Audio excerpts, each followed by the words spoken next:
of flowers and splint.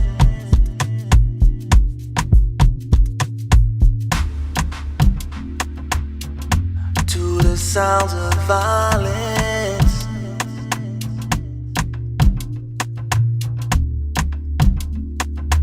We'll be making sweet love.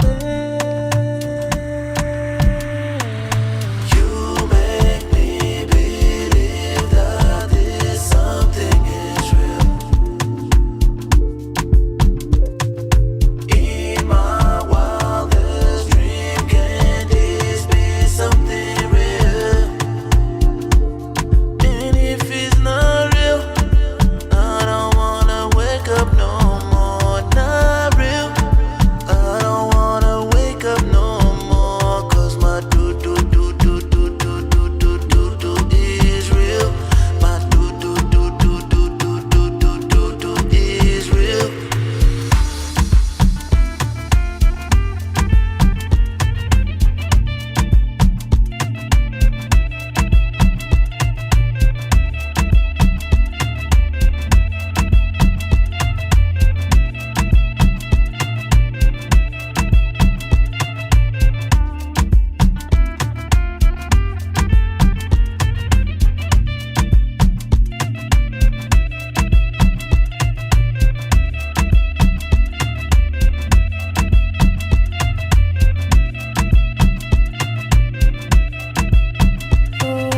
You make me believe that this something is real.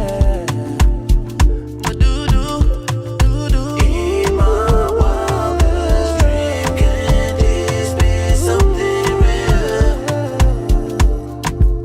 If it's not real, I don't wanna wake up no more. It's not real. Don't wake me no more. 'Cause my do do is real. My do is real. Is real.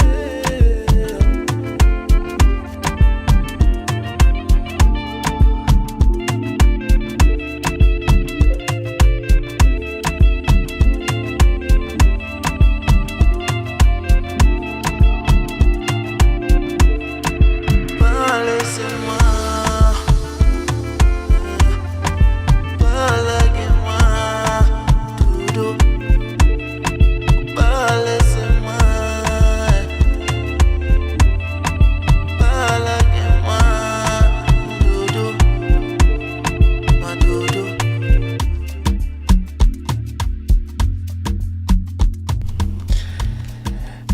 This was my brand new single called Something Real. And let me put my Amapiano playlist. Yes, brand new single just came out this Friday. Go listen to it on YouTube, Spotify, Apple Music, Tidal, etc., etc. It's a track in collaboration with Freddy Da Stupid. Welcome to Club Shada episode 314.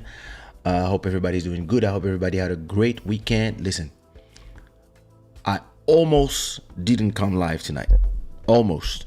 Why am I not listening to myself? Oh, there you go. Yeah, listen. I almost canceled tonight because I have an horrible neck pain here. Like, this whole region is hurting. I found like a Thai massage on a Sunday to just help me a little bit. So I'm a little better, but I have like this thing here that is horrible. But I was like, so my head is actually should be like this, but it stays like this just to compensate from like it's too painful here. But anyway, let's see how long I can how long I can survive like this. And my mouse just died on me, so I have to use the trackpad. Listen, I don't know about you guys, but personally I hate trackpads. Like, I don't know. There's an effect on my hand. I don't know. Maybe because I'm a robot, the electricity is, I don't know. But it's I don't like them. Ow. Fuck. Oh, damn. That was not a good idea. But listen, we're gonna do a small show. I really have to call my my massage therapist. That listen, I did a 1 hour massage at the Thai massage down there, and still, like, after that, I mean, everywhere she did it was really good, like, but that part continues. Yeah, I gotta get. Oh, actually, I should have took some medicine. Actually, I have some medicine for that. Anyway, I'm gonna do the show and then we'll see how we go. So yeah, why am I here? First of all, this show is brought to you by Shada, where the gods of good fortune. It is midnight and 38 here in Lisbon, Portugal. Everybody, put in the chat what time it is, where you're watching from, and the flag of the city and the flag of where you're watching from and what time it is. As always, Master Electronic is the stream royalty for the month of July with a $25 donation, and thanks to all the sponsors who are pushing this show. I hope everybody's doing good. Sorry, I ate not so long ago, so I have Sabrina Ziklov, always the first. Black Free Thinker. Well, you're arriving early this time. I gotta say, Julie is here early as well. You see? Yeah, maybe it was a good idea to come. Nick Harrington, what's cooking on Facebook? Hey, miss. Love you too. Redune, what's popping? What's good? What's happening? Patrick, what's good? Looks good and make you feel like you want to be.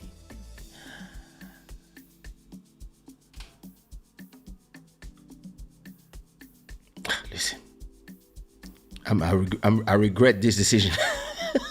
What up, Christine? How you doing? Don't forget to like the live, everybody. Don't forget to put your likes. There's too many people watching, not liking them. Listen, as I was watching, the like just doubled in front of me. So keep liking. Did I say hi to Redune already? I think I did. Hey, Marie, what up? How you doing? I hope you're doing good. What up, Ronita, London? Oh, it's the same time in Lisbon as here? In London as here? I have to go to London. Listen, I want to go to London, and I want to go in a Kizomba party in London. I mean, some African pull-up party in London, because it's been forever. And I don't want to go to perform because these people don't want to pay my price. It's okay. I just want to go and enjoy. Last time I went to a pull-up party was a thing called Babalu, I think. And I went there with Bengala. And that's it. So I'm going to call Nelson. And I'm going to ask him, when is the next time he takes me to a party in London? Miss 4:38 somewhere in America. 4 p.m.? Yeah. 7:39 in Syracuse, New York. Same thing for Christine. Oh, Abju, what up? What's cooking? How you doing, y'all? 1:40 in Paris. That's crazy. Wait, I just need to ask a question to this guy. I don't know if he's gonna reply, but I need him to tell me, when is he taking me to London? Wait. Tavares. There he is. Is he online? It is midnight and 42. I don't care. Gangsters never sleep. Let's see.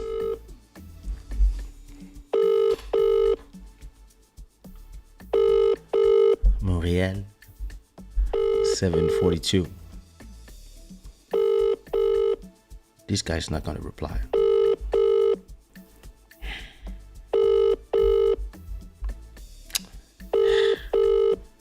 You can trust people when you need them. What if I had a bunch of gangsters running after me? Huh, Nelson?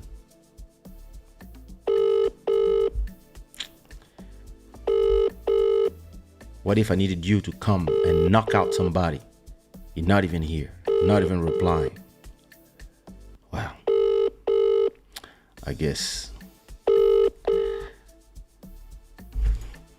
So maybe it's not gonna be him taking me to London. Who can take me to London? Let me see. Let me call people. Let me see. Wait. Carla, Patricia Bermed in London. I had no idea who this is. Let me see. UK. Wait. UK.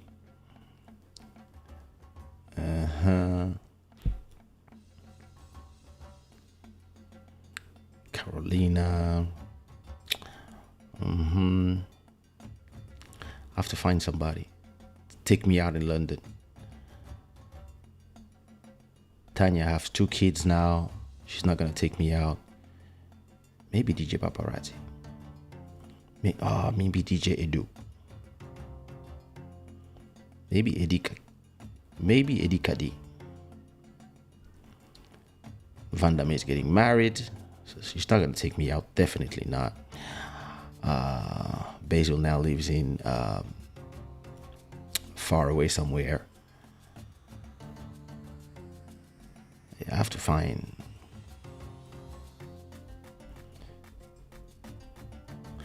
I'll find somebody to take me to London. Listen, I have to go to London and just enjoy London nightlife. It's been way too long.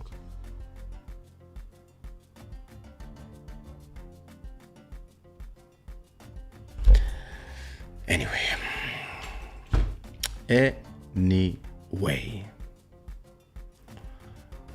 You're training. Have a good training. Urban Sweet Spot, what up?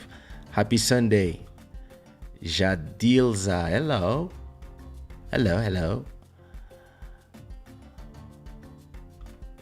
Yeah, let's go to London. What the hell? PNP can take you out in London? Oh. All right. But you know, the good thing with Benguela is that at the same time, he's my homie. We enter everywhere, and he can act as a bodyguard as well, because if anybody pisses you off, he's just gonna knock them out. So listen, I'll find somebody to take me out in London. I will ask somebody to invite you. But is there anything in London? Listen, when it comes to performing, it's only crooks in that city. But listen, I don't want to go perform. I just want to go and chill and enjoy. Like, it's been forever that I haven't been to London. So I'm gonna organize that. Just see where my boys at. Take my plane ticket, go spend a weekend. Anyway, so what do I want to talk about tonight? Listen. There's actually 2 things I want to talk about tonight. The first thing I want to talk to you about is I want everybody to put in the chat, in your opinion, the list of applications that were killed by Facebook. And when I say Facebook, I mean Facebook, Instagram, and WhatsApp, because it's the same company. So put me in the chat all the apps that you use that just disappeared because of something that belongs to Facebook. And I was like, yo, these people are assassins. They slowly took over the whole internet. Like, no, listen, this is crazy. Let me see if I can find a list online, because when I was thinking about it, I was like, these people killed a lot of websites, a lot of apps. And I remember a lot of the apps that I used in the past that just got killed one by one. Let me see. List of apps killed by Facebook. Maybe not killed, maybe replaced. Let me see.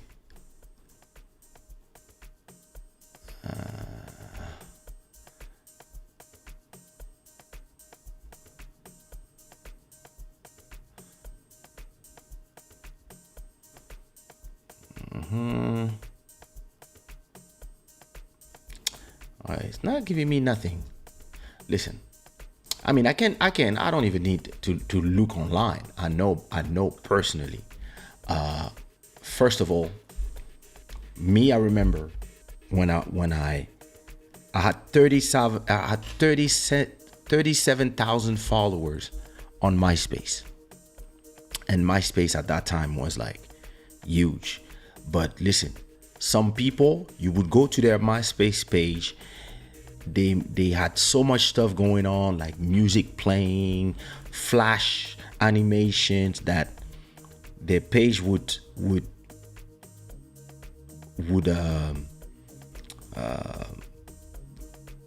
freeze your navigator. And at that time, it was not Chrome, it was not a Safari, it was a Netscape. And some people's MySpace pages would freeze your whole computer. And then I remember when Facebook arrived. Listen, just one thing I remember. I was telling people, listen, when you leave a comment on somebody's page or somebody's post, you don't have to reload. You don't have to type anything. You just type your comment and you put click and it appears in line. Back MySpace, you had to leave the comment, and when you would click return, it would reload the whole page with your comment.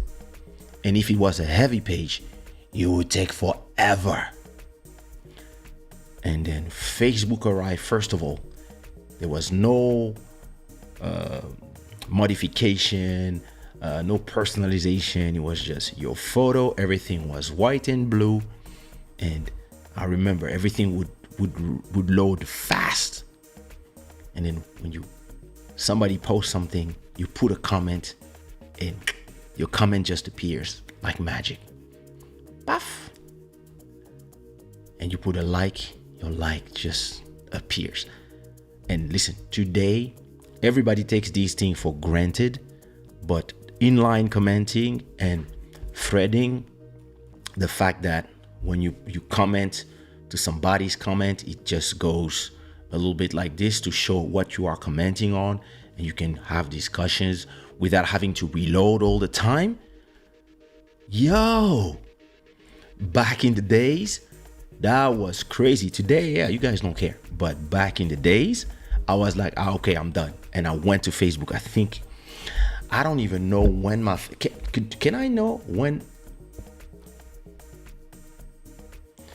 did I start Facebook? I don't even know. Soon as it was open to people outside of the US anyway. The day it was open, I was there. What is Omen? I don't know this one. i5. i5. Badu. Yo. Yeah, listen, i5. I probably still have the list of all the girls that I met on i5. Let me see if I type i5, how many people I have. Oh, I got a few people. From Portugal. Most of the girls I was talking to on i5 were girls from Portugal. That when I had a show here, that's when I would meet them. i5. Listen, Skype. Listen, I remember when to speak with my mom, I would buy some minutes on space to call Congo. And then around 2014, WhatsApp added calls and Viber. There was another one. I think I have the app here. What's the name of it? Talk. Viber, and there was another one than Viber. I remember Viber. All these apps, they died, like with WhatsApp, that is owned by Facebook. I remember for those who, and then I remember also when I would want to talk to somebody with video, everybody was using Skype. And then when WhatsApp did video, it was over for Skype. From 1 minute to listen, MSN Messenger. WhatsApp destroyed them. BBM got destroyed by WhatsApp as well, because BBM wanted to be only on Blackberries, and WhatsApp was on iPhones, Androids, Blackberries, computers, Next, anything, HTC, it was everywhere. Yo, what up, Frankie? What up, Tatiana?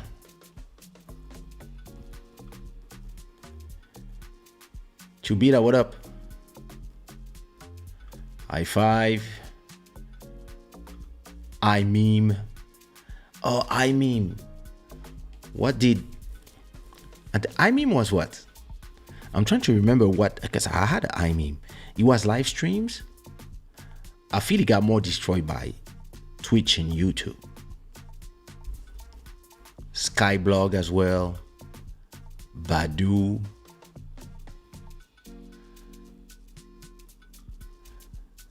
Funny story, I was quite young at the time when it was still fire, but I remember the first person to invite me as a friend was Roxy Reynolds, the porn actress. For real?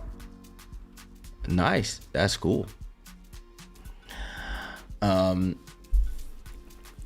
So what else?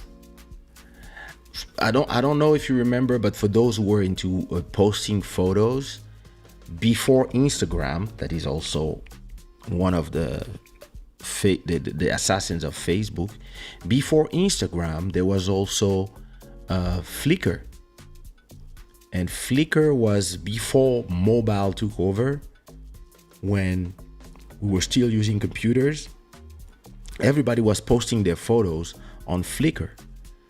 And I remember when everybody was telling the guys from Flickr, you need to have an iPhone app. And they were like, nah. And they lost the mobile revolution. Everybody that didn't have an app for the iPhone, there's a point where it was too late. Listen, so to make a list of all the apps that got killed by Facebook, Flickr was dope. I still have galleries on Flickr of my old photos. Let me see if I can still access my Flickr. Log in. I don't even know what is my login. Let me see. It's not automatic. Oh Lord. I don't know. Sign up. No, I want to sign in. Log in. Let me see. no, they don't know me. What is my Flickr account? I don't know. Let me see if I can just type Kaysha Flickr. There it is.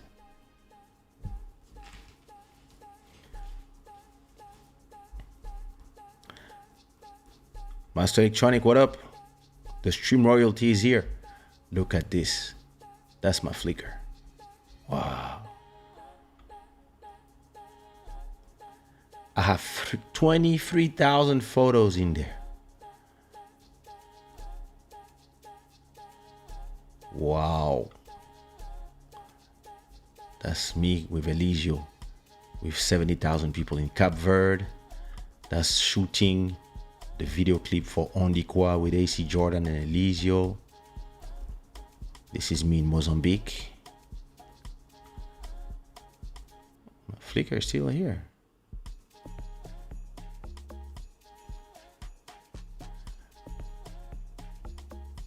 That's a long time ago in Switzerland. How long ago is this? 2016. Let me see my albums.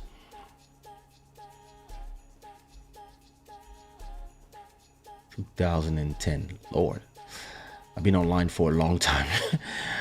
Let me see how far my galleries goes on Flickr.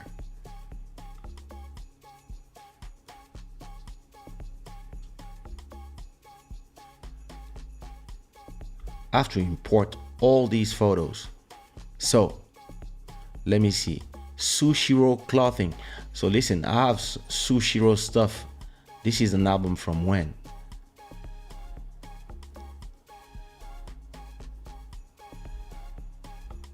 Fuck the industry, revolutionize music. When is it? This photo? 2008.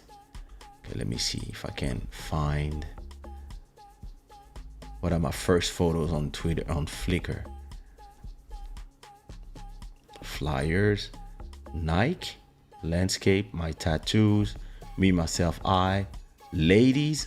So I had a gallery with just me and girls. Oh Lord. That's in Portugal. That's in France. That's in Portugal. I think I have no paper. I had no paper, so I had to sign autographs like this. That's when my son was born. That's old.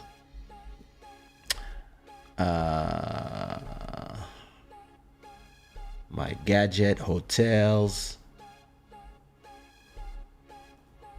me and fans. 2003, look at that. Togo in 2003 with Linsha and Ari Dibula. That's crazy. I have to take all these galleries and import them, I don't know, in my own website or something. On my Facebook page, I don't know. That's a problem. That's crazy. So let's continue the list.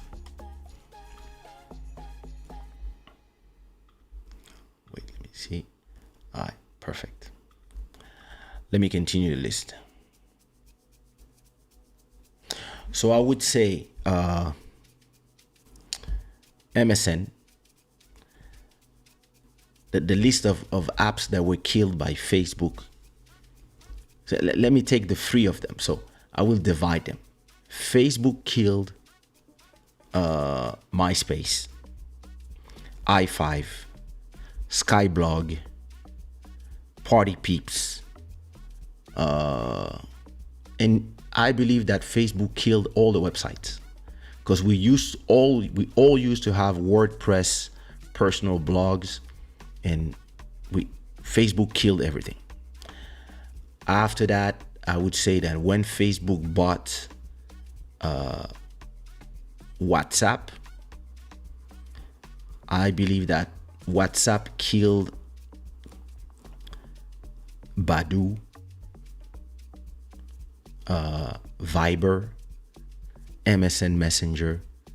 I think ICQ was dead already. What else? Skype. Did I say Viber? And then Facebook bought Instagram for WhatsApp for 19 billions and Instagram for 1 billion. And when they bought Instagram, they killed Flickr. They killed Instamatic. I don't know if you remember that. Those apps of back in the days, they were killed by Instagram. They killed Instagram. They killed Snapchat. When they integrated stories, it was over. And now they're trying with TikTok, but the Reels, it's competition, but it's not working. That's why they're trying to have them being blocked.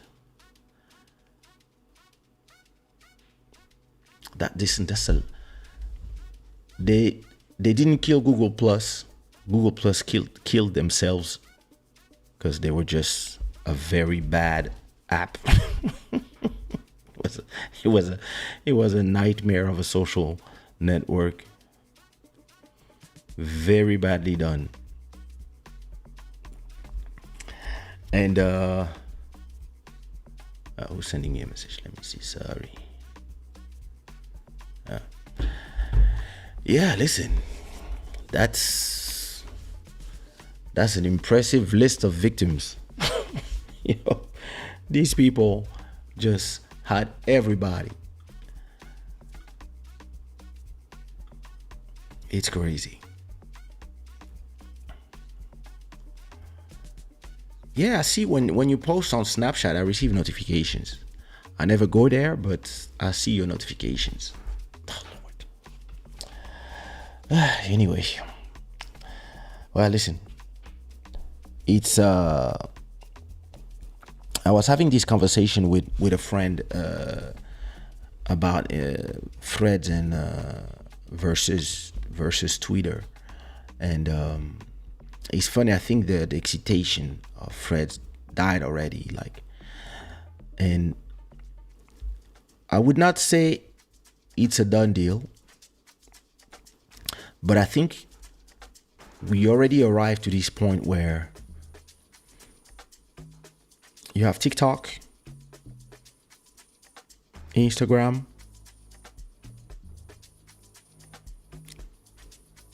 Facebook, Twitter, YouTube, and they are so part of the fabric of the world. I don't know if it's possible to replace them now. I mean, it would be great if they had some competition, in my opinion. But you really feel that to replace them, I don't know. I don't know if anybody could take enough market share from YouTube so YouTube feels really threatened. I would say, I would have done that. I probably talked about this already, but to me, a streaming service like Netflix could take over. Imagine that. Let me go to Netflix.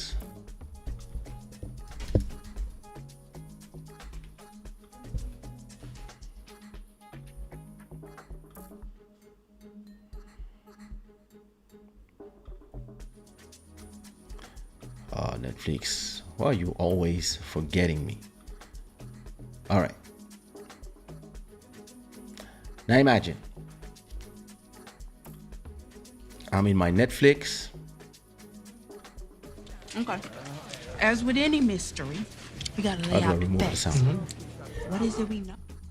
All right. Imagine if you had.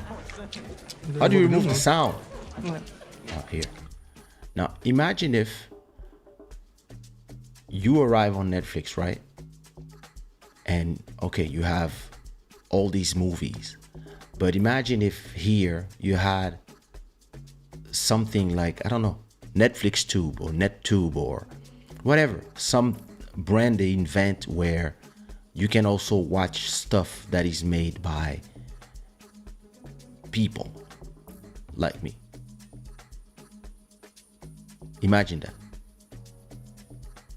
And now you end up with like a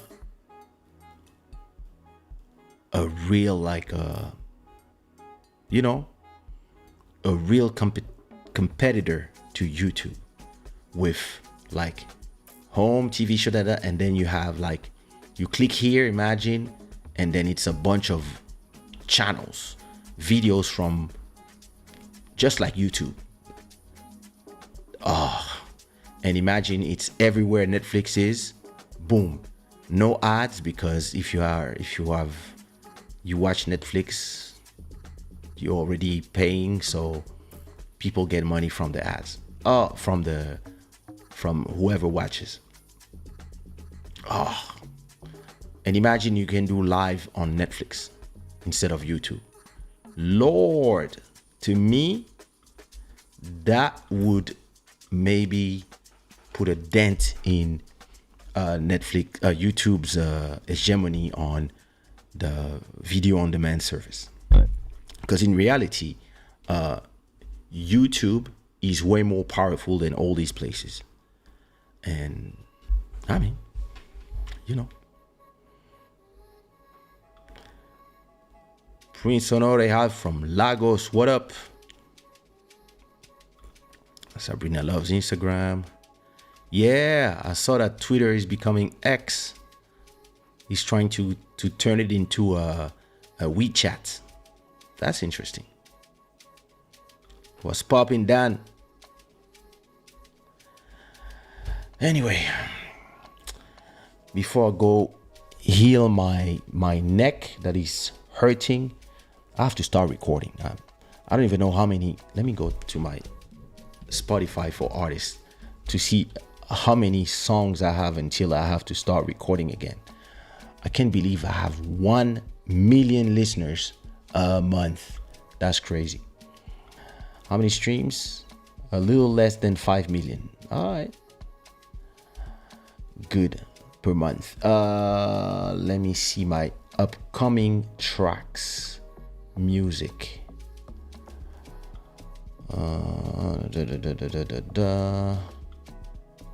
Upcoming. I can't imagine that you have a song that makes, look, 2.5 million a month, and the remix of that song make another 600,000. That's 3 million. Then you had another 3 and 3. That's 3.6 million. That's 4 million. Oh, Dan, thank you, Dana. Thank you so much for your super chat. Thanks for supporting the show. So just that song plus the 5 remixes, that's 4 million streams. That's crazy. That's crazy. Okay, let me see. I have a track with Body Salva coming on the 28th, next Friday. Then I have a track with Malcolm Beats coming the 4th of August. Then I have the Happy Birthday remixes coming on the 11th of August. And then I have the Music Warrior remixes coming on the 17th of August. And I think I have another track with Freddy That's Stupid, I guess, that is coming.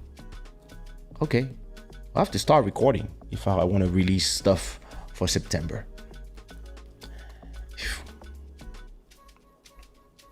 That's crazy. Thanks, brother. 1 milli. Salute. I love this something real.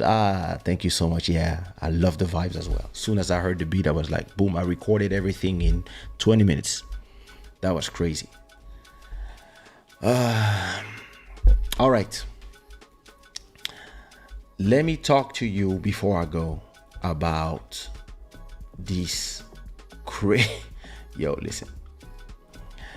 I believe that there's a real problem in America.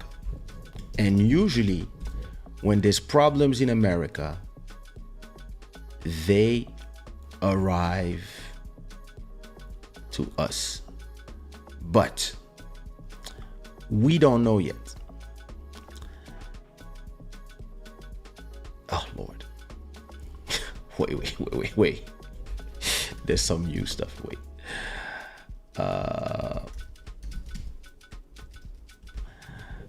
Let me see. But for me, it's deeper than that. All right.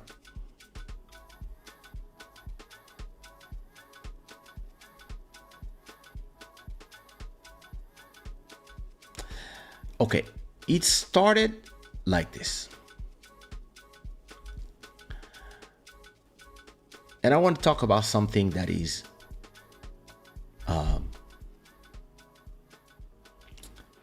I want to talk about something that is, I would say, broader than that. Is we are now entering something that the people who are less than, I would say, 25 years old, they don't realize that the world they live in, I didn't grow up there. I grew up in a world where there was no cell phones. When you were out of your house, your parents gave you an hour. After that, you have to be back at home. Me, it was 7 p.m. My mom, if I was not home by 7 p.m., she would take my keys. And I would be private. I would be, you can do this or you can do that. This generation is a generation that was born. I mean, listen, when they were 10 years old, 10 years ago, there were already iPhones and social media and smartphones and TikToks and Instagrams and possibility to make anything go viral, any story. And I've been saying, because I've seen it become a reality, it has started to create new forms of diseases, new forms of attention deficit. When I was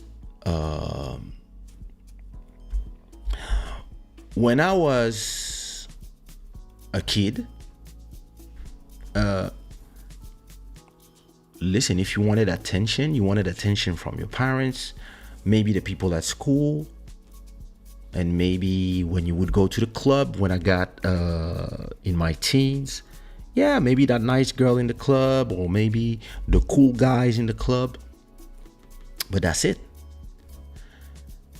And a lot of strangers had opinions about me, especially when I got famous. But it's not that I didn't care. It's just that these opinions didn't arrive to me. Then social media started existing. We had forums back in the days. We had rap forums, but when social media, MySpace, started arriving and people could put comments and say whatever they feel,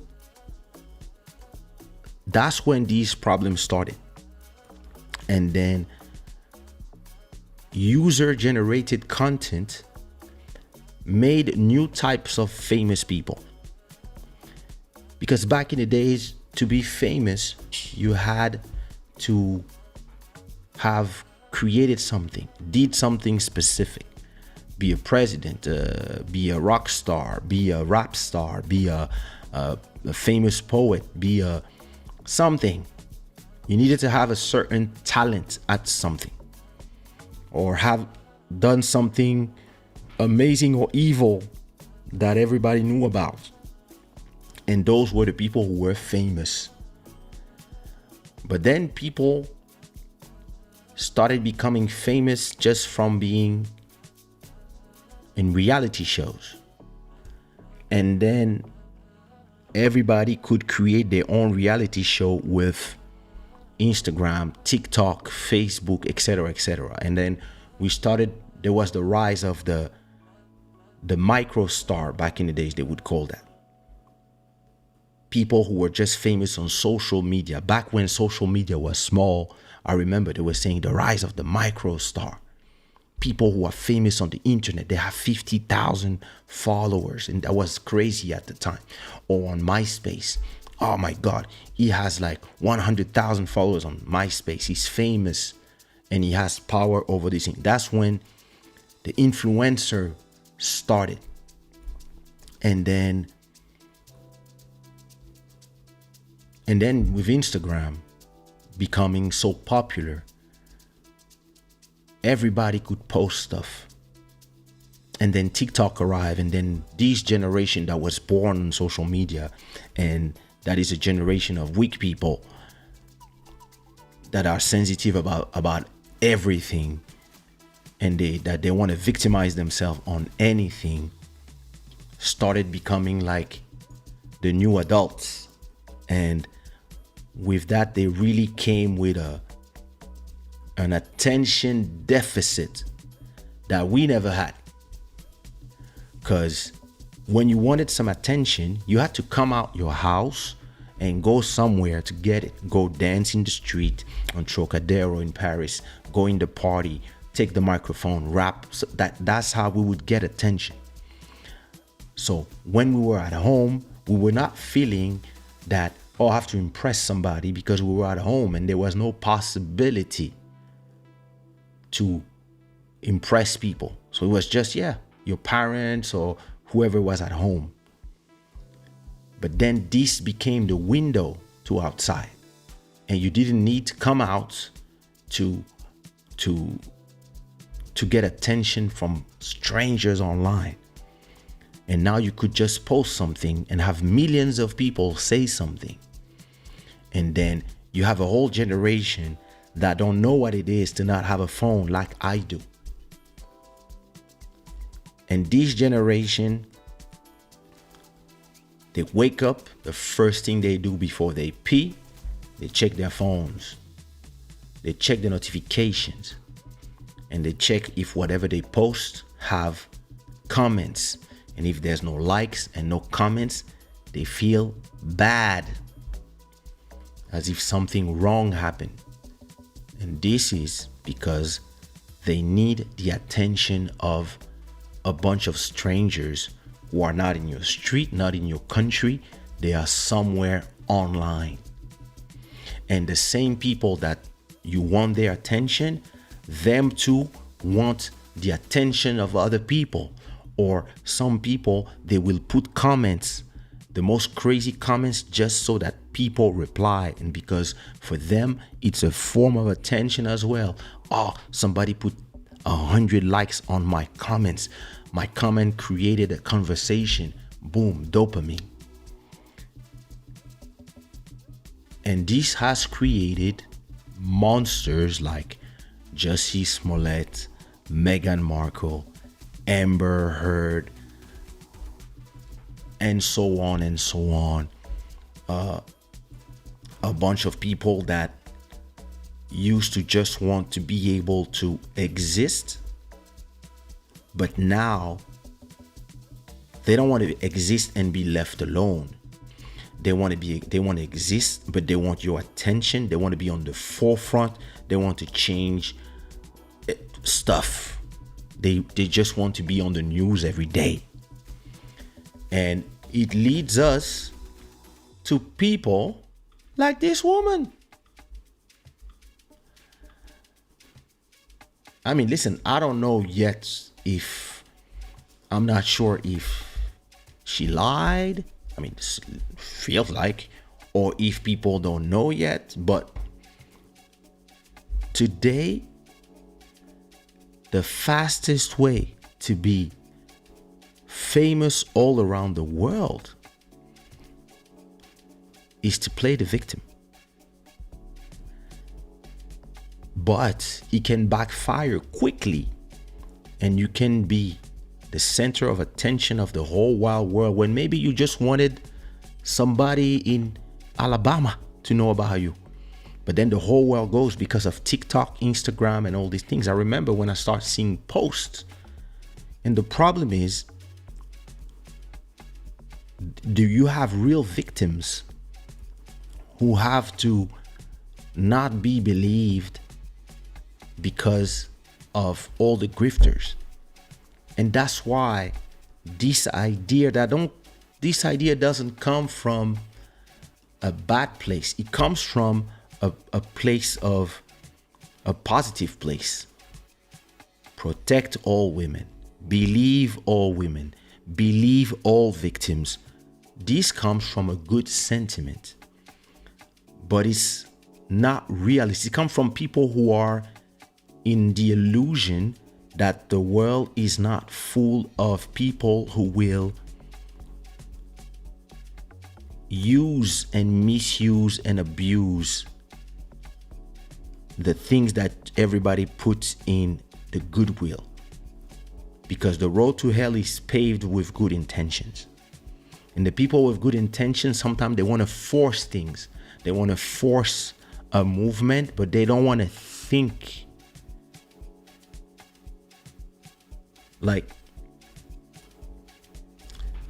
and then, you have all these people who are looking for attention, and you have a lot of people who clearly have mental health problems, and they are given like worldwide platforms. And then when the whole world realizes that you lied, it is horrible for all of us.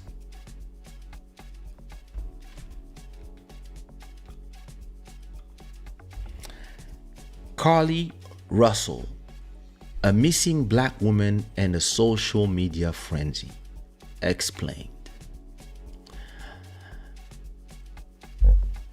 What the viral story of a missing Alabama woman says about all of us. From the beginning, the details of Carly Russell's disappearance seemed destined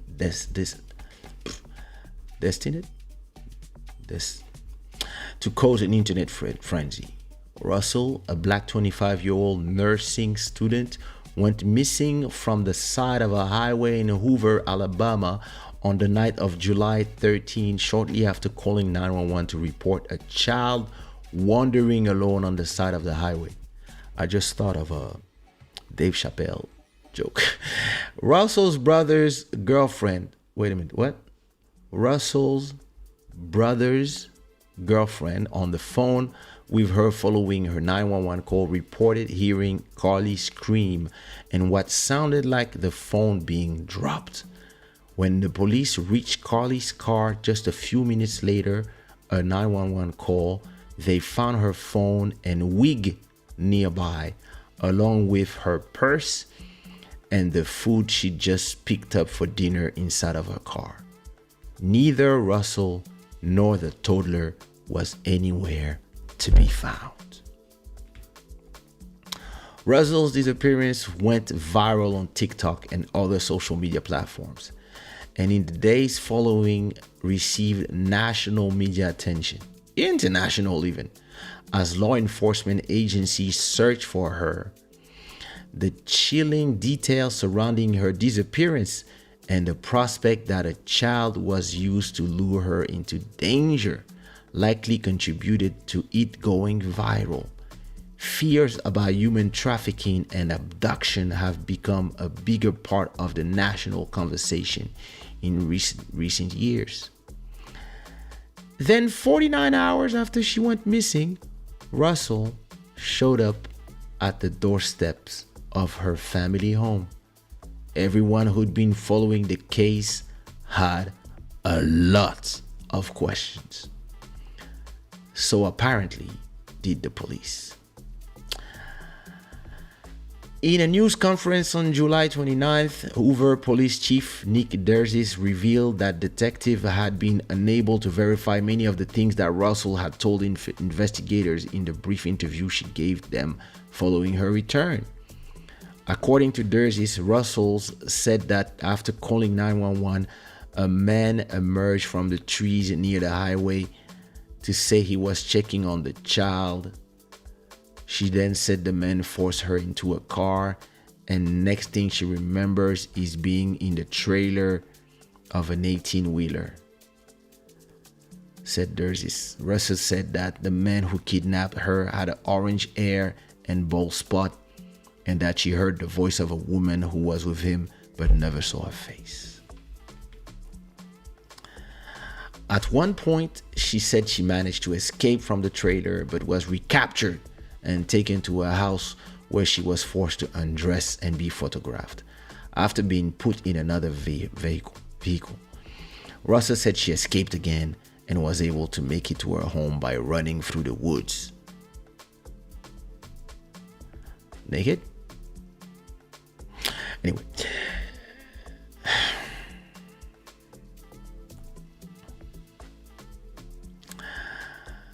At one point, Dersey shared some other details that seemed to cast doubt on Russell's story. Video footage showed Russell leaving the spa she worked at the day of her disappearance, reportedly concealing a bathrobe, toilet paper, and other items. Those items, as well as the snack she purchased from Target shortly before her disappearance, were missing despite her purse and other belongings being left with the vehicle. Dergis also noted that Russell drove 600 yards while on the phone with 911 saying she was watching the child, and police said they received 600 yards, that's a lot. And police said they received no other reports of a toddler walking alone. Video footage on the highway appears to show only one figure, Russell, on the side of the road. They think that a toddler barefoot could be 3 or 4 years old and could travel 6 football fields without getting in the roadway without crying is very hard for me to understand, said the chief of police. Then there were the internet searches on Russell's mobile phone in the days before her arrest. She was searching for information about one-way bus ticket and how to take money from a cash register without being caught. She also looked into whether someone had to pay for an Amber Alert. And she also searched for the movie Taken, my dad's favorite movie,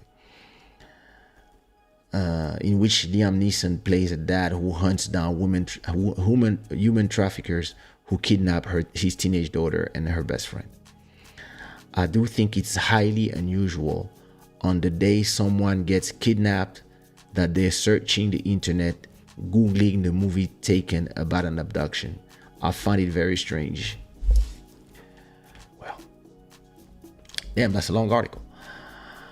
Why the Carly Russell story took off and what the social media response about it says. He didn't come right out and say it, but the subtext seemed clear. Police have doubts about her story. And just as quickly as social media users rushed to share concern for Russell's and the details about her disappearance, so did they rush to offer their opinions on the latest development. Some criticized her for perpetrating what appeared to be a hoax, Jussie Smollett style, and argued that her story would make it harder for people to believe families when other black women go missing. But what about the rest of the women? Anyway, others condemned the rush to judgment, noting that Russell could have mental health issues that the public isn't aware, and pointing out that missing black women rarely receive the same amount of media attention white women do in the US. A few said they were just happy Russell was home, regardless of what happened. Blah, blah, blah, blah, blah, blah, blah, blah, blah, blah. The public concern about Russell's case was driven in part by the understanding that black women rarely receive the same amount of attention that white women get when they go missing. It was also driven by the frightening details and then the moral panic about the idea of blah, blah, blah. The outside fear is driven by internet conspiracies and misinformation, social media, politician, and pop culture. But the reality is that people most at risk of human trafficking are those who are already vulnerable because they live at the margins of society. Sometimes as children in the foster care system, or undocumented immigrants, or as people struggling with addiction or homelessness. They are often forgotten because the authorities don't always identify them as victims.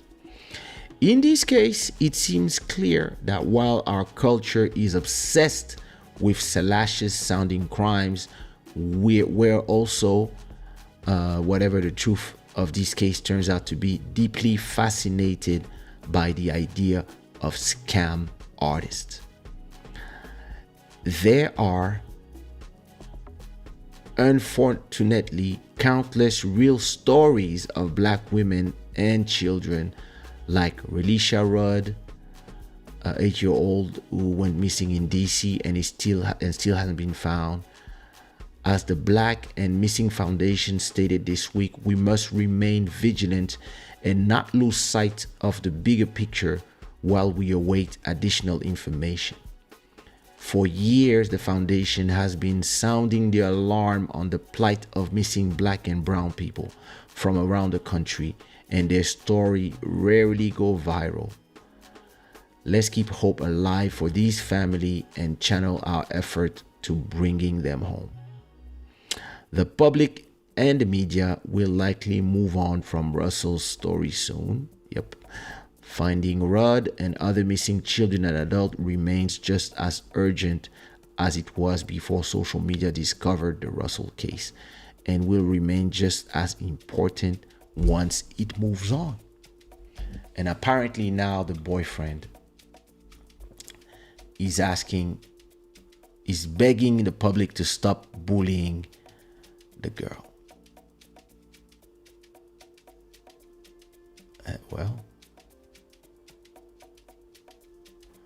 He asked the public to think about Carlee Russell's mental health.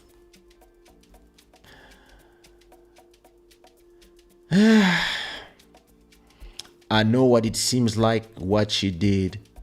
Just stop bullying on social media. Think about her mental health. She doesn't deserve that. Nobody deserves to be cyberbullied. I do agree.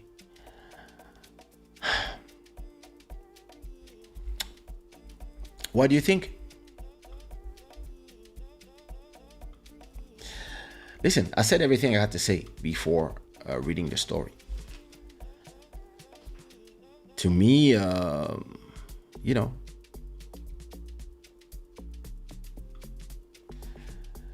attention is a hell of a drug. Yes, I do agree with you, Frankie. And like I said, we are now in a society where everybody wants attention, and people will do everything to stay the focus on everything. They need people to talk about them, and they're ready to do anything for this to happen. Listen, I never craved attention. Before becoming famous, I was actually very shy, and I grew up in the limelight. I grew up from famous parents to me then becoming famous. So I had to adapt to that. But listen, when I get out of my house and I go to the shopping center or to the movies or to the groceries, I'm not waiting for somebody to recognize me to feel happy. When somebody recognizes me, I'm like, thank you so much. Thanks. People tell me thank you for the music. I'm like, a pleasure. I'm glad you liked it. Thank you for enjoying the music. But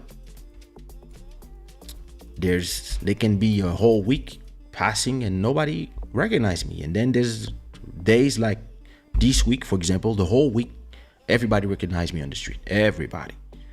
People like, Kaysha. I'm like, all good. I know that people love me and I'm blessed about that. But the weeks that nobody recognized me and I'm just there chilling, I don't care. It's not something that I don't do this for that. I do this for other things. I do this to make a living. I do this because I love it. I do this. It's not for the attention. But you have a whole generation that are obsessed with attention. They're obsessed with it. And I believe, to me, when I think about Meghan Markle or Amber Heard, listen, I mean, most of us, we knew that they're both liars. We know that they just made a lot of things up just to use victimization as a weapon. But the real problem is that you have some people who don't care about common sense. She went on Oprah, everybody just went crazy. All media went crazy. Everybody went crazy. And I remember, like, back then, I was like, I don't know. Sounds like another Jussie Smollett to me. Sounds like another person who's using the struggle of the real victims just for her own gain, to be famous and to be talked about and etc. Listen, a lot of things I remember. Listen, the videos are there on YouTube. I was like, I don't know about that. I don't know about all these claims. And 4 years or 3 years after, 2 years after, when themselves, Prince Harry comes and say, oh no, we never talked about racism. I was like, yo.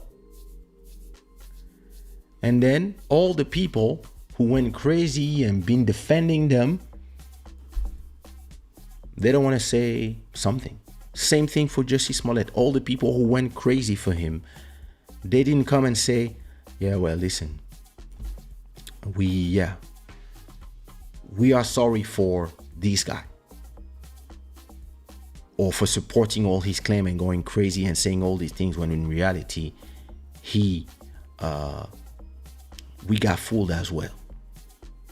And this, to me, is always the problem. You have some people, listen, if somebody's missing, I actually saw the post of that girl that was missing, that one.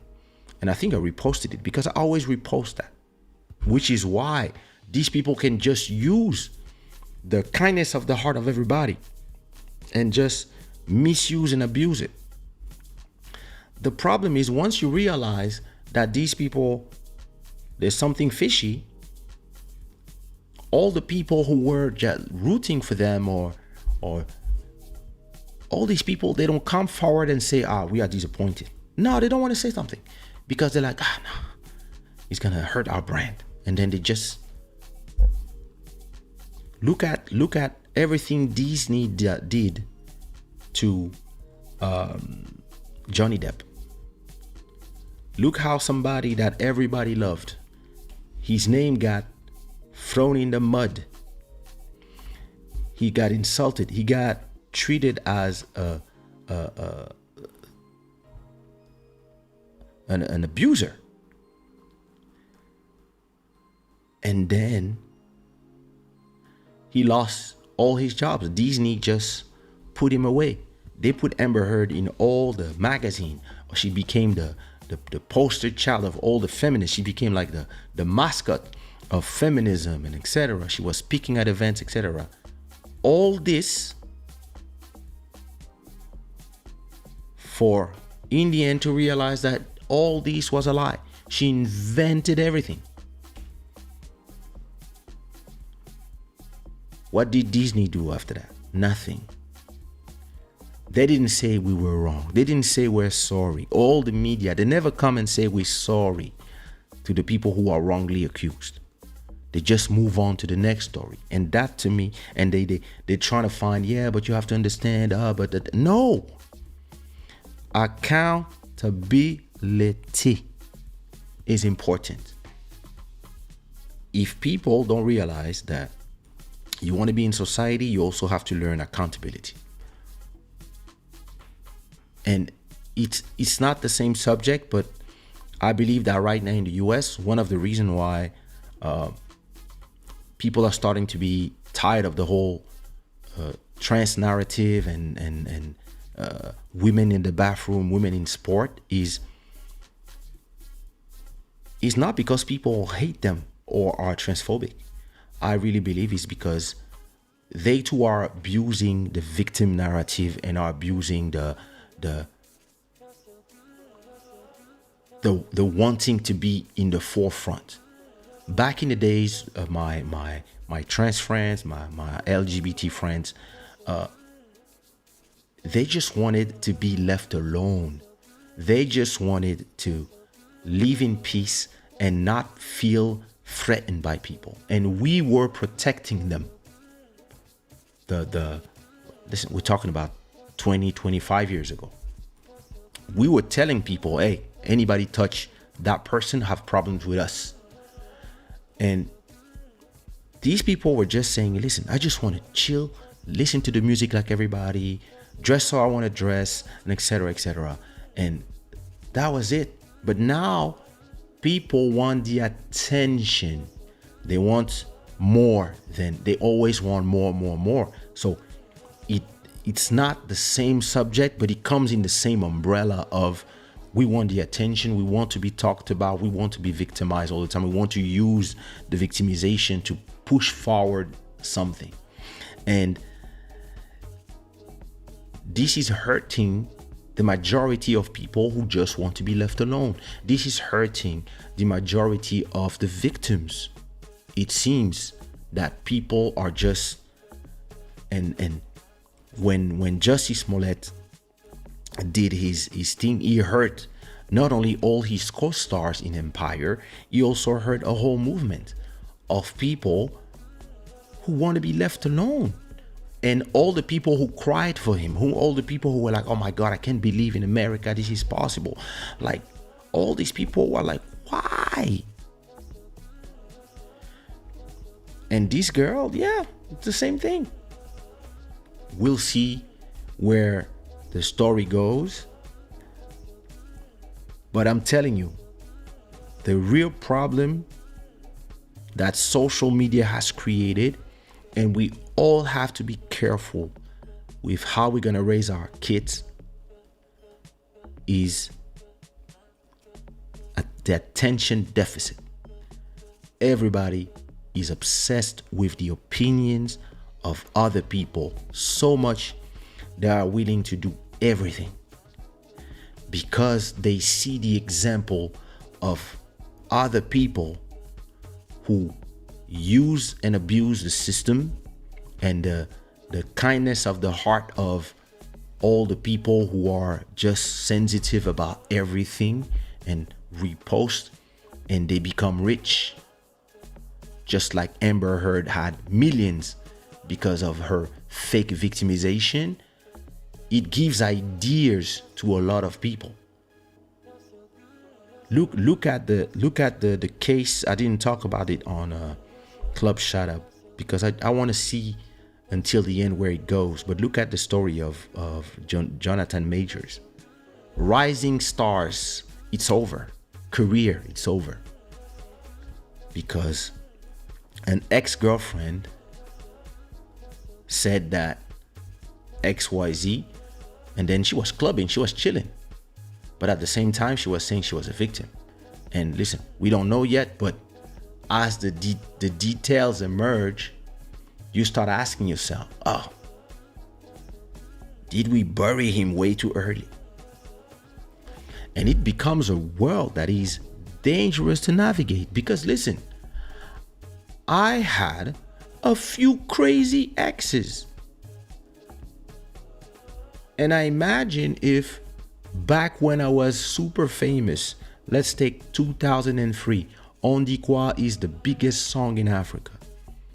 If we had social media like today, okay, I would have made way more money from YouTube, from the views, etc. on one part. But on another side, any psycho like the one who keeps sending messages to my YouTube could just invent something about me. And listen, I knew a girl that told me something about a family member. And listen, I had an ex, that one, who told me she got shot by somebody, and it was not true.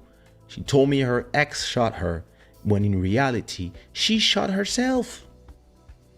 Now imagine the same people with the social media of today, all the crazy thing they could do. All these for what? Attention. And what is missing?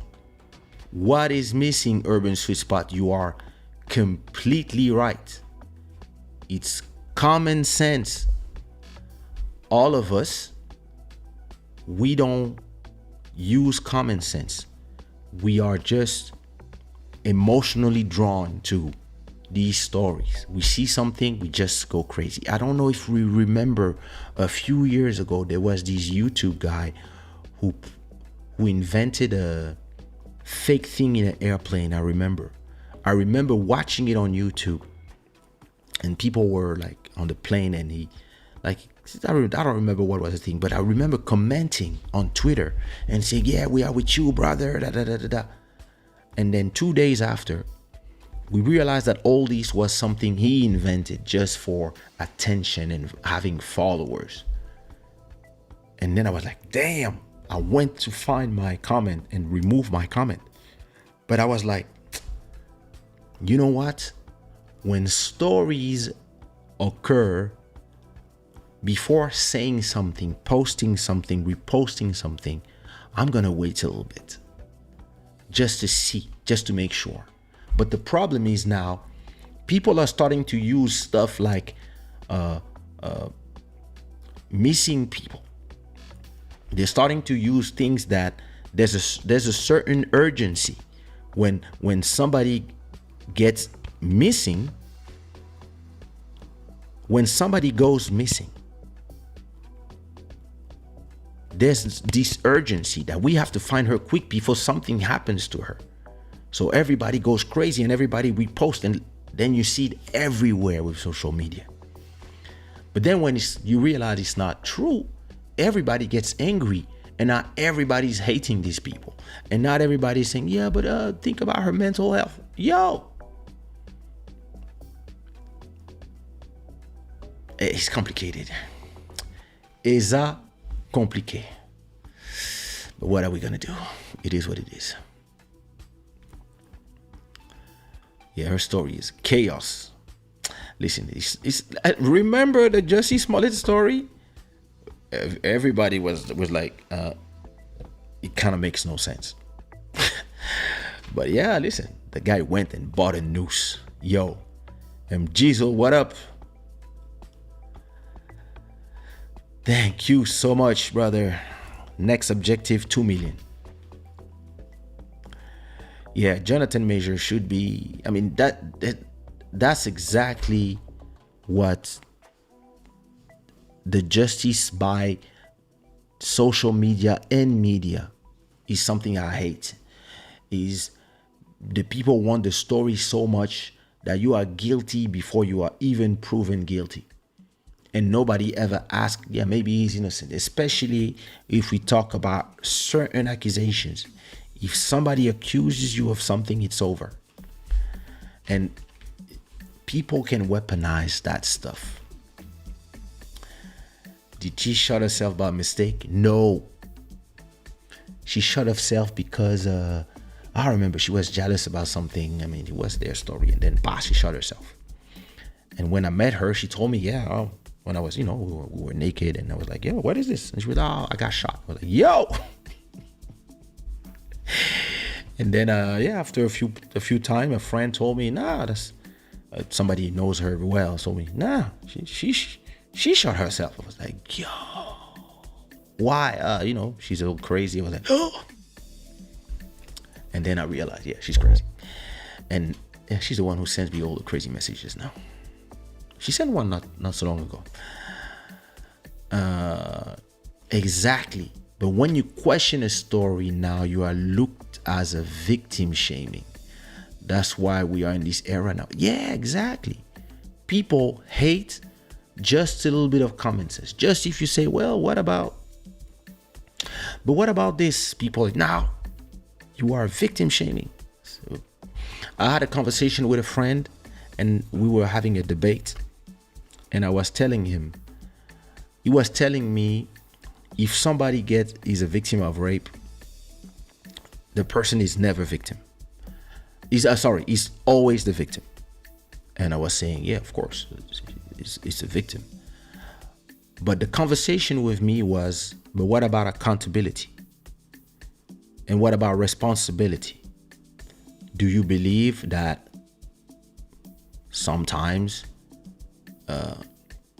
if the person put herself in a certain situation, it was like, no, he started yelling at me. No, never, never responsible, 0%. She's not the monster. The monster is the rapist. I was like, yeah, I know.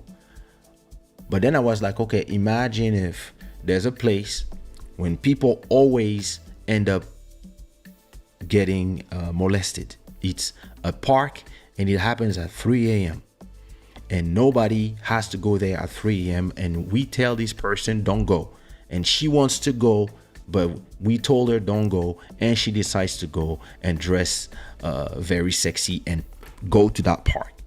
Like, does she have any responsibility? My friend was like, no, never, it's because of men. Who I was like, yeah, but men are crazy. Men, humankind, are crazy and have been crazy since the end of times. Envious. There's the 7 sins. They exist. They are part of every human, and most people know how to dominate them, and some of us don't know how to do it. So if you know that there's some crazy people in a certain place and you're not supposed to be there at 3 a.m. and you say, hey, I'm just gonna go take a walk in the park, and people tell you it's 3 a.m. Maybe it's better to do it at 10 a.m. Don't you believe that 0.5% of responsibility? No. The guy was like, you are victim shaming. I was like, that's not what I'm telling you. I'm just telling you, can we go back to giving people a little bit of responsibility in, and words like victim shaming, anti-Semitism, racism, transphobia, all these words, they are now used to prevent the conversation and prevent any accountability, any responsibility. And I understand a victim is a victim, but I know personally people who, years after having been victim of this, are able to come to peace with themselves, saying, okay, I didn't deserve it. I wish this on nobody.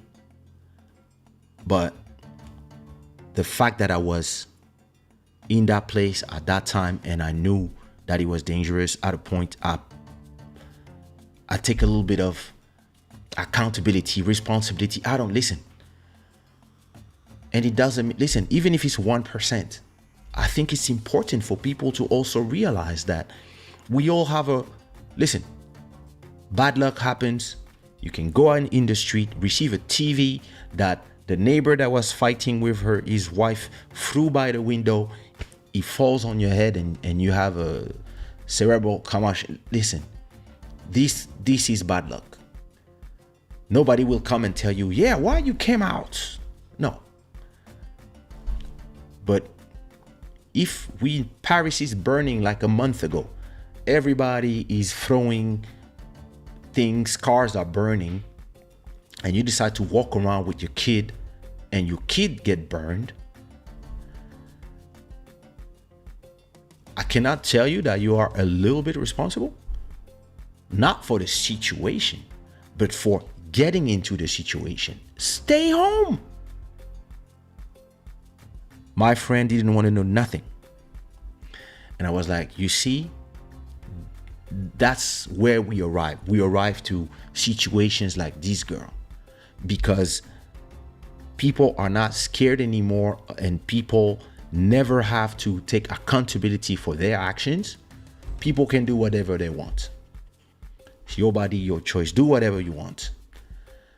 And yeah, now everybody's like, oh, she lied.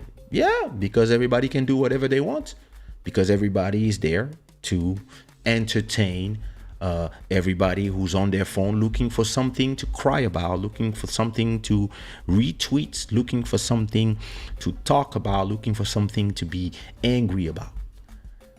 You know what I did today? I didn't post shit.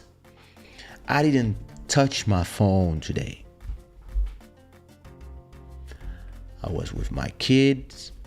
I was with my son. I was with my daughter.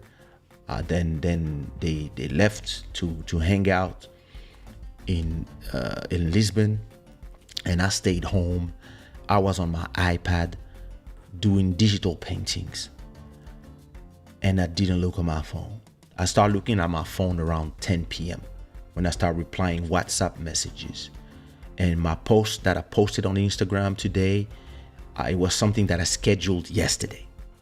So I knew that my thing was posting automatic. I didn't look even at people's comments because I don't need that.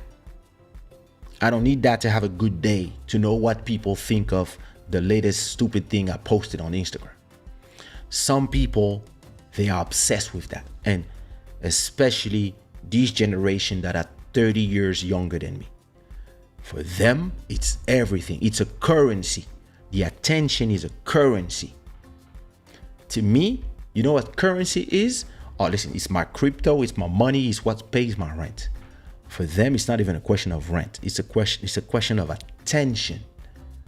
They want people to like, talk about them, and they're ready for anything. Look at all these rappers and singers, like all of them, they look the same. They just want attention. They're ready for any attention. They want to cry. They turn on the phone first. Listen, when I want to cry, I make sure that there's no phone, because it's a personal moment. I don't need to share it with a bunch of strangers. But these space now is so different, and people are just obsessed with the attention that is given by people they don't know. Trust me, I was telling Buddy today, the only persons that their attention matter to me are the people I love, my parents, and my family, my immediate family. Not even the cousins. No. My immediate family, meaning my son, my daughter, my wife, my mom, my dad. Everybody else, I don't care about their opinions. But this generation, you can put a comment on somebody who has 10 million followers, who's a millionaire. The person's gonna be hurt by your comments? What you mean hurt by the comment of somebody you don't know, who have like no money, and maybe he's 13-year-old in a basement and they're saying something stupid? You're gonna be hurt? What you mean? It's the internet. It's not true. It's not reality. Well, let me go sleep, y'all. I'm hurting my neck talking.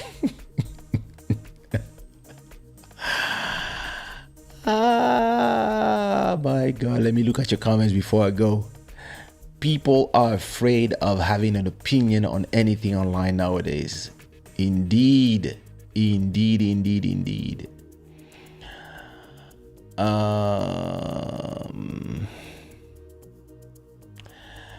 Frankie's saying they keep going to make fake victim stories because LGBTQ people and women almost never face the consequence of their lies. If they were afraid to face jail because of it, they wouldn't do that. I mean, maybe things will change. We live in a MJ saying we live in a world where all you need to do is be loud. You don't even need to make sense. Most people will be afraid to call you out or tell you you are wrong in fear of offending the internet. Yep. It's like the trans non-binary person playing for Canada at the Women's World Cup. Oh Lord. Yeah. We have to find our voice as people in general. The more tired we are to say something, the more we will see these crazy cases coming up. I think it's the end of the whole thing. I think we're arriving to the people where people are just tired, and it's starting to cost all these people money, so it's not gonna last, I believe. Common sense is expensive these days. It comes at a premium. I do agree, MJ. After the Carly girl lied, some people still came out and said, I'm glad I believed her, even if she lied. Listen, bro. That's crazy. Daniel Jalo is saying bravo. Thank you. That's crazy. That's true. People are choosing to not do any due diligence on what they find online and choosing to believe things to reinforce their own biases, and that's dangerous. Listen, and we don't have the internet in our minds yet. Imagine when we will all have glasses like this. Imagine when you have glasses like this, and as we talking, we have information all the time, and we can browse directly with our eyes and send mental information to the things as we talking. Imagine where we're gonna be when you're gonna have like real-time information, and nobody will believe nobody. Everybody will just believe whoever their guru is. Because now, listen, as always, I blame my cousin Joel, man of God, because people don't have faith in religions anymore. And now it's the new religions are all the internet gurus. Andrew Tate, Pearly Things, George Peterson, PBD, whatever, XRP, hey, Bitcoin. Like everybody is just, they need their totem, and everybody's praying to the new gods. That's what's happening, and that's what you are seeing unfold in front of you. Anyway, have a great week, Shada gang, like Urban Sweet Spot says. Oh, Gabriel, what up? Listen, it is what it is. This is the world of today. Let me see a last comment. That's very dangerous. Years ago, a girl got a guy I knew beat to an inch of death by her boyfriend and his clique because he allegedly raped her while he had just seduced her. Sad. Listen, my ex-girlfriend, her sister was cheating on her boyfriend, who was a street guy, but he really loved my ex-girlfriend. He knew her since she was a kid, and she was cheating on him.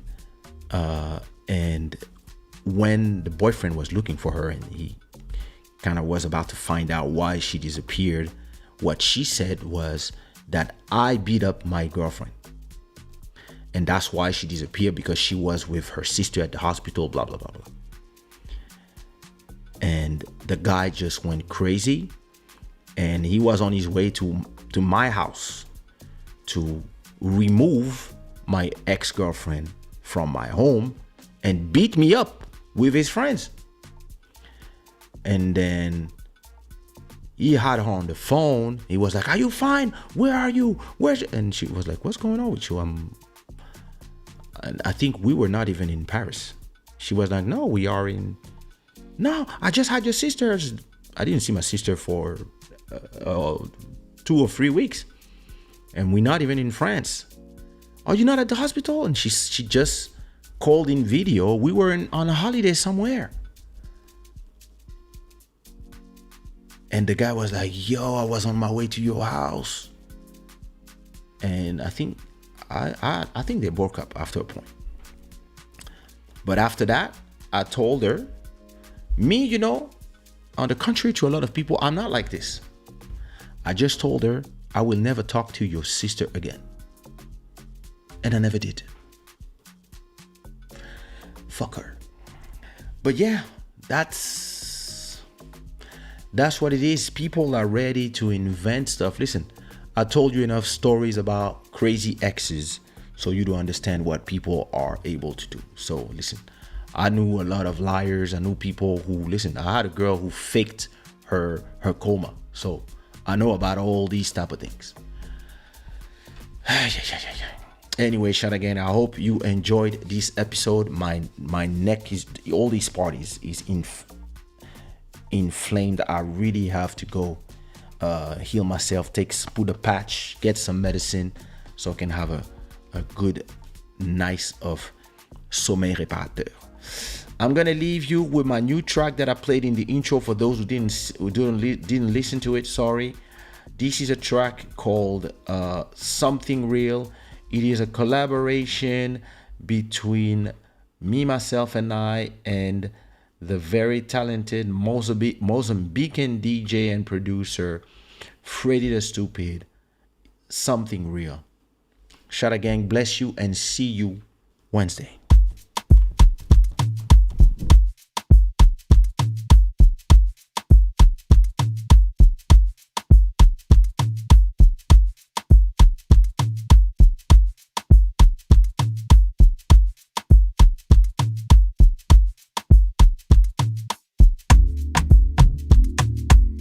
Another walk in the dream.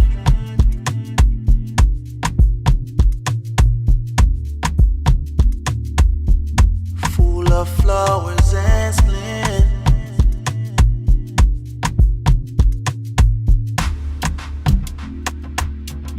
To the sounds of violence.